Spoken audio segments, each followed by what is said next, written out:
സംസാരിക്കാൻ വേണ്ടി മൈക്ക് മേടിച്ചു. ഞാനത് ബ്ലോക്ക് ചെയ്തു. സോറി. ഞാനങ്ങനെ മൈക്ക് മേടിക്കുന്ന ഒരാളാണ്. അനുപേട്ടന്റെ തനി നിറം ഈ സിനിമയിൽ ഉണ്ടാവും. അതൊരു ക്വസ്റ്റ്യൻ. നിങ്ങളെല്ലാം മിണ്ടാതിരിക്കുന്നത് പോലെ ഒന്നുമില്ല. ജേർണലിസ്റ്റുകളാണ് ചിരിക്കുന്നത്. നീ അല്ലേ? നീ അനക്കാട്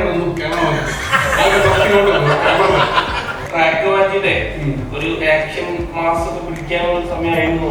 നീ നിന്റെ ഈ വയറ് പറഞ്ഞെങ്കിൽ മാത്രം ചെയ്താൽ മതി.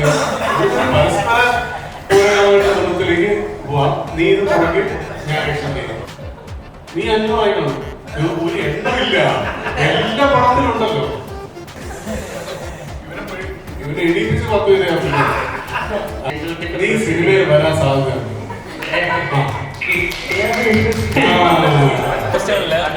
ബാക്കിയുള്ളവർക്ക് പറഞ്ഞ താരജാണില്ലാത്തൊരു സാധാരണ മനുഷ്യനാണ് അനുപേട്ടൻ എന്ന് പറയാൻ. അങ്ങനെയല്ലല്ലോ ഇത്ര ആൾക്കാർ കാണുന്നവരെ നീ ആൾക്കാരുടെ പേരെടുത്ത് കാണും. ഒരു നല്ല താരജാനുള്ള ഒരു അപ്പം മനസ്സിലായാലും ഒരു ക്വസ്റ്റ്യൻ എന്തുകൊണ്ട് ഉത്തരം പറയാം. തിരിച്ചങ്ങോട്ട് ക്വസ്റ്റ്യൻ ഓക്കെ.